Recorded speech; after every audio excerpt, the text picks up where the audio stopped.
역대상 24장입니다. 오늘은 이스라엘 백성들이 제사를 지내는데 지금처럼 이렇게 그냥 이런 제사가 아니라 짐승을 잡아요. 그럼 수없이 와가지고 제사를 지내잖아요. 그 짐승을 잡고 하나님 앞에 예배 드리는데 그 예배 드리는 인도하는 그 제사를 드리는 제사가 너무 힘들어가지고 다윗이 이렇게 보니까 이제 그 전까지는 이스라엘 백성들에게 레위 족속의 제사장들이라는 사람들이 각 도처에 흩어져 있었잖아요. 그렇게 살도록. 그러면 거기서 살기 때문에 거기서 이제 예배하고 그렇게 지낼 수 있게끔 했거든요. 그런데 이제는 성전이 옮겨 다니지 않고 예루살렘 성에 크게 이제 성전이 지어지게 되면 사람들이 이제 모여들어서 거기에서 제사를 지낼 거거든요. 그러면은 타지에 있는 사람들이 몰려들어서 제사가 지금 이제 제사 지내는 일들이 중앙으로 들어오기 때문에 어렵다 생각을 해가지고 많은 사람들이 몰려들 걸 생각하니까요. 그래서 이것이 제사를 지내는데 계속 한 사람이 하면은 지치고 쓰러지겠구나. 그리고 몇 명이 해갖고 돌아가는 것도 안 되는구나. 그래서 이 사람들을 나눠가지고 제비를 뽑아 등분을 해주자. 그래서 24개로 나눕니다. 24사람으로 해요. 그런데 여기서 첫째 아론의 아들들에 대한 제사장 직분을 나누는 거예요. 근데 아론의 아들들은 우리가 아는 대로 4명 있었잖아요.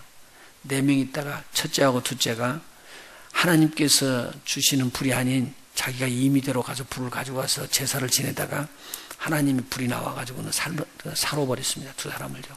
그래서 그렇게 죽고 나니까 그 다음에 이제 2사람 아들이 제사장이 되어서 엘르아살과 이다말이 제사장이 된 거예요. 그래서 엘리아셀의 줄기가 있고요. 이다말의 줄기가 쭉 따라 나가게 돼 있죠. 그래서 쭉 나가다가 결국은 제사장들 중에서 나오는 사람이 사무엘도 들어가고 그 위에 엘리도 들어가고 다 제사장이 들어가는데 그 엘리의 제사장에 속했던 사람들이 또 이쪽 사람들 이다말에 속한 제사장들이거든요. 이 제사장들이 쭉 둘이서 나오는데 다윗이 이렇게 보고는 하는 말이 뭐냐면은 사독하고 여기서 나올 때 사독하고 아히멜렉을 둘을 나눠줘요. 그런데 사독은 누구냐면 엘르아살의 후손들이고 그 다음에 이다말의 후손으로 아히멜렉이 나오는 거예요.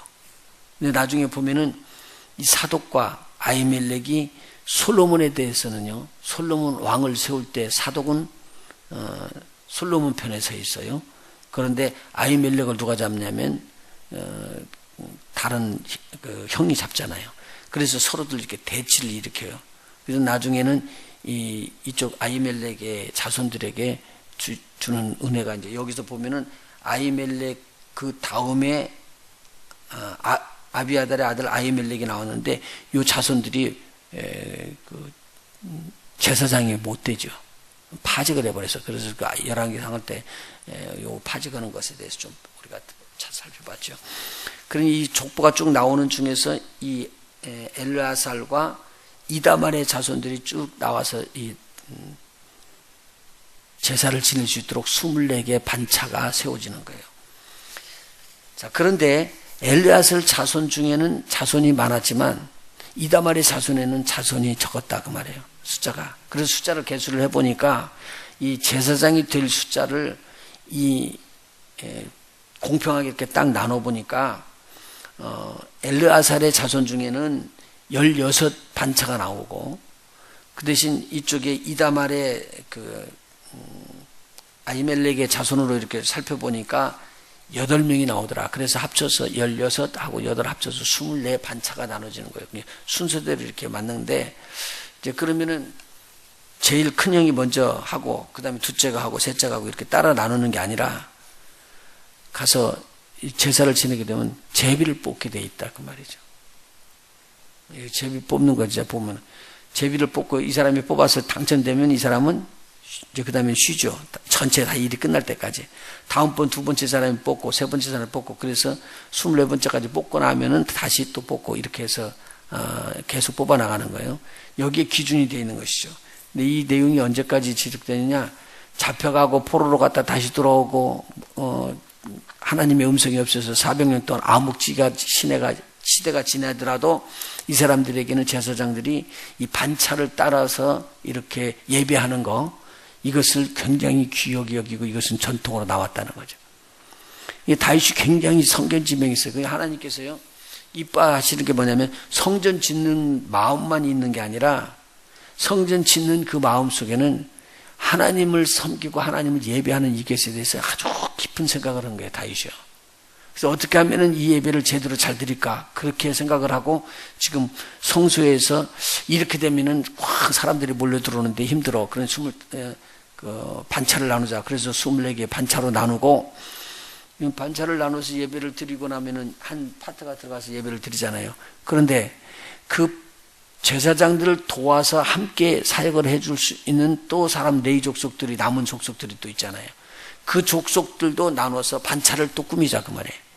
그래서 그것도 반차를 꾸미려면 몇 명으로 뽑아야 되느냐? 24명으로 또 나누면은 24명이에요. 그러니까 보세요. 여기 제사장이 여기서 이제 뽑아가지고 오늘 누구 제사장이 됐다, 그렇게 이야기하면, 그 다음에 또 제사장들을 도울 수 있는 사람들이 24개로 나눠갖고는 또 제비를 뽑아요, 거기도. 그러면 둘이서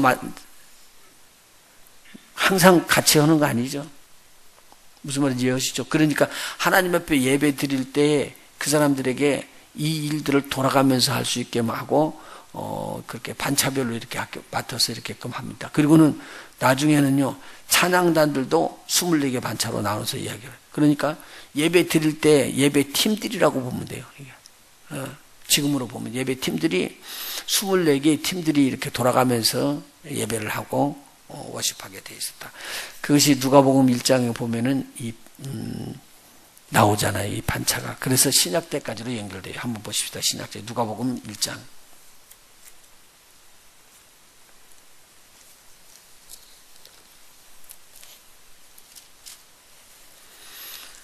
누가복음 1장 5절부터요.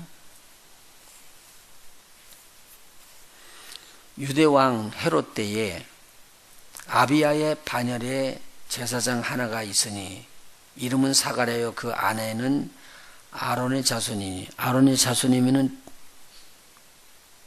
같은 족보, 같은 할아버지라는 소리죠. 아론의 자손 이름은 엘리사벳이라.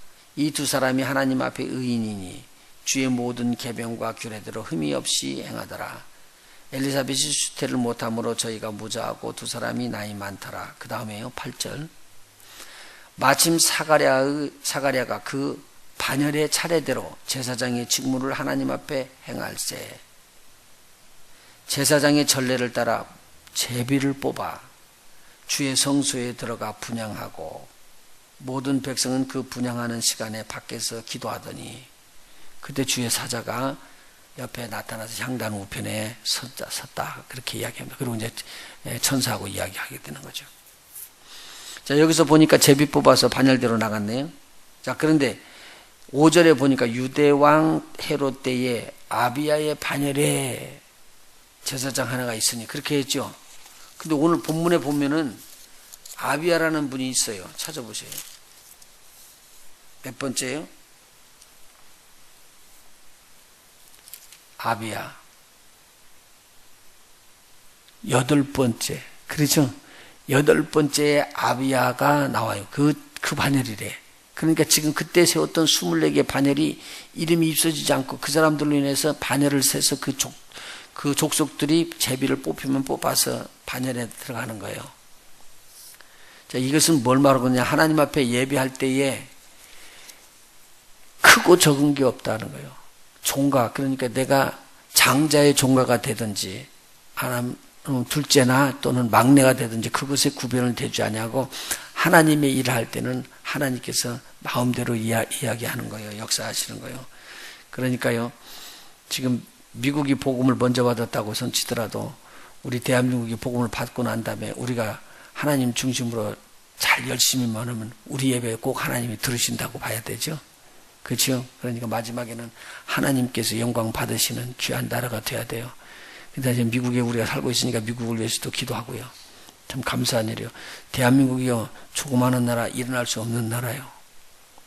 그런데 하나님께서요, 이 두동강이라는 나라를, 그것도 정말 조그마한 나라를 세계에 선교사 파송하는 나라로는 지금 둘째 가게끔 만들어 놓은 거예요. 이건 상상도 못할 일이나요. 그러니 비례로 해서, 인구의 비례로 하거나 땅의, 나라의 땅으로 비교를 해갖고 한다면, 우리 지금 저와 여러분의 가족, 그 모국인이 대한민국이요, 이 세계에서 최고 탑이요, 지금. 이거 큰 은혜거든요. 그러니까 지금 기도하고 있는 미국에 있는 그 예언 사역자들이 이야기를 하기를 뭐냐면, 대한민국을 하나님이 쓴다. 그렇게 이야기해요. 그리고는 미국은 하나님께서 지금 그대로 내어버려 두사 그렇게 하고 있다라고 공공연하게 지금 이야기를 해요. 그러니까 무섭다고요, 이게. 여기 땅이 더 크니까 더 잘 될 것 같은데 그건 우리 생각이고 하나님께서는 또 다른 길을 주시는가 봐. 아주 선포를 정확히 해요. 여러분 의자 잡으세요. 넘어지니까. 그렇게 하고 설교를 하더라니까요. 미국 사람이. 왜냐하면 하나님께서는 이 미국을 버려두셨습니다. 그렇게 이야기를 하는 거예요. 넘어지지 마시라고. 절대 오지 말라는 거예요. 그러면서 왜 그러느냐. 지금 마지막 때 게이가 퍼져나가는데, 레즈비언이 퍼져나가는데 이걸 걷잡을 수가 없대요. 잡을 수가 없대요. 근데 이렇게 되면 이것이 이게 폭발을 하면서 이렇게 그런 시대가 와버리는데, 그런 시대가 오면은 멸망이 온대요. 지금까지 성경상이 그렇기 때문에 저도 계속 말해줬지만요. 근데 더 큰 충격은요, 지금 미국에서 전 세계에서도 최고로 알아준다고 하는 훌러신학대학교에서 이 게이들 동아리가 만들어진 거예요. 그러니까 그룹 서클이 등록이 된 거라고요. 그러니까 충격받은 거죠. 이제 우리 지금 누구요? 우리 브라이언이 나왔다는 그 저기 파사디나 쪽으로 저기 아나햄 쪽으로 가면은 거기 그 비올라라고 하는 바이올라라 신학대학교가 있거든요. 근데 거기는 헬라어 히브리어를 지독하게 가르쳐서 하여간 정통 죄종들을 만들어내는 거라고 소문이 났던 거예요. 그런데 올해가 아니라 지난해에 2012년도에 이 게이 동아리가 생겼어요. 거기도. 그러니까 허락을 안 해줘서 그 학교에서는. 근데 이번에 훌러에서 해준 거예요. 그리고 저 중부에서 또 해주고. 그러니까 대학교 중에서 큰 신학대학교식을 허락을 하니까 아마 올해 등록을 하고 나서니 올해 그 게이들이 난리를 칠 거라고 그래요, 그쪽에. 그래서 신학대학교에서 그게 옳다고 이제 증거를 해주는 것이지. 뭐라고 말을 해도요, 지금 이제는 그런 사람들, 그런 것을 가리키는 교사들, 교수들 밑에서 배우는 거예요, 신학생들이. 그리고는 나와서 목회를 한다는 거지. 지금 우리 잘 알고 있는 우리 이명철 목사지요, 지금. 그때 신학 공부를 하면서, 훌러에서 공부하면서, 저한테만 오면 가슴 치는 이야기만 하는 거예요. 목사님, 큰일 났다고, 지금. 목사님 이야기하던 때하고는 또 다르다고. 그랬거든요. 근데 몇 년이 지나고 나니까 지금 그 게이 동아리가 생긴대. 그러면은 옛날하고 지금 다르게 급속도로 빨라지는 거예요. 한번 생각해 보셔요. 도처도에서 일하고 가르치고 하는 사람들이나 재판을 하는 사람이나 판사가 나중에 일어나갖고는 나는 게이입니다라고 선포가 나올 거라고 이거야. 그러면 진리가 아닌 것이 흐려져 버리고 거짓 것이 된다는 거죠. 마지막 때에 들어가잖아요. 우리 대한민국도 이거 물 들어가기 시작해요. 기도를 많이 하니까 기도해서 이것을 파괴하고 마지막 때 하나님께서 세우신다. 그러면 좋겠어요. 그런데 2015년부터 하나님께서 대한민국을 들어서 통일을 시키고 이제 하나님께서 뭐 한다고 막 또 예언이 또 터져. 예언하는 사람들 가끔 두렵기는 하지만 좋은 예언이니까 감사하게 받고 싶어요. 통일이 전쟁 없이 잘 해결이 된대. 그리고 난 다음에는 세계의 복음을 증거하는 나라로 아마 우뚝 세워질 것이래요. 그러니까 이 하나님께서 주시는 기회는 하나님 중심으로 갈 수 있는 그런 기도와 이런 하나님 앞에 거룩한 삶이 돼야 되거든요. 도덕이 이것이 파괴되면 안 된대요. 자, 도처에서 지금까지 세계 도처에서 부흥운동이 일어날 때요. 하나님의 말씀이 강력하게 임하면 회개의 운동이 먼저 일어났어요. 회개의 운동이 일어나면서 변화의 물결이 일어나고 변화의 물결이 일어난 다음에 꼭 따라오는 게 뭐냐면 그 지역에 술집이 없어지고 이상하게 영화관이 없어지고 나중에는 경찰서에 경찰들이 범인이 없어져서 범죄자가 없어가지고는 일이 없어갖고 목이 직장이 끊어질까 그렇게 걱정을 다 했다는 거예요. 재판관이 재판할 일이 없으니까 판사가 할 일이 없어지네요. 그러면 직장 놓치는 거 아니에요. 그렇게끔 변화의 물결이 일어났다는 거예요. 이게 이런 상황이 미국에서 엄청 크게 일어났거든요. 다시 그런 일들이 일어나야 된다고 지금 뜻이 있는 목사님들이 강력하게 기도하고 있어요. 이것이 일어나면은 하나님께서 회복의 축복이 일어날 것이다. 자, 제가 지금 말씀드리는 것은 앞에 섰든지 뒤에 섰든지 우리가 충실하면 하나님이 충실한 종들을 쓰신다는 거예요. 앞에 섰든지 뒤에 섰든지 충실한 복음을 위한 나라는 하나님이 쓰신다는 거예요. 저와 여러분이 하나님 앞에 쓰임 받기를 원합니다. 마지막 때 성령으로 하나님께서 불러 세워 일으키시는 귀한 일꾼들이 다 되시기를 간절히 소망합니다. 나이를 초월해서 우리가 기도하는 기도가 하나님 앞에 응답되고 하나님의 나라를 세우는데 하나님께서 내가 너를 기뻐한다. 우리 하나님의 기쁨이 되는 귀한 종들 되시기를 예수 이름으로 축원해 드립니다. 기도하십니다.